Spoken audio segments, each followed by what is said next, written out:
I think this is a moment of grave threat to our entire system, to our democracy, and to our nation. And how we handle it deserves less bombastic arm-waving and alarm than it does a sort of measured, thoughtful engagement. And to the extent that the party and partisans who control the Congress conclude that Democrats are simply determined to undermine or drive out this president and his administration, and that is our sole goal, we will be unsuccessful. We will be unsuccessful in raising the alarm in the American public, in engaging Congress, and in responding to a genuine Russian threat. We will be seen to be narrowly political and partisan rather than patriotic and concerned. Why do I have any reason for optimism? First is muscle memory. All of my grandparents were anti-communist Republicans. Ronald Reagan is rolling in his grave at the idea that a Republican president has said the things you're referencing that are sort of laudatory about Vladimir Putin.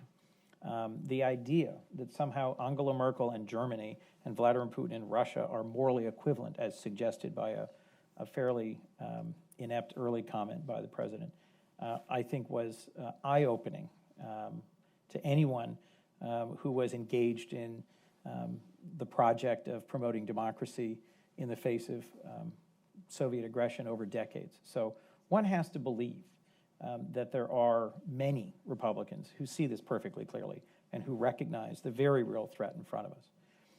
Part of our challenge is focus and prioritization. There are so many other things going on in these first 76 days, and with the unexpected, I think to many, results of the election, that continuing bipartisan progress on confronting this threat and this challenge, I think has to get very high priority. And to do that, some measure of graciousness is called for, partly because of where our media is, partly because of how unexpected and unusual the last election was, partly because of the degree of economic dislocation and unsettling developments worldwide.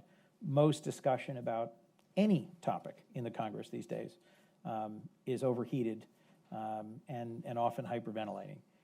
I think giving the president the time to confront the world and the realities we face and to reconsider comments made in the course of a campaign as he has assembled a more seasoned and focused national security and diplomacy team is the right course, rather than simply making this constantly about Trump.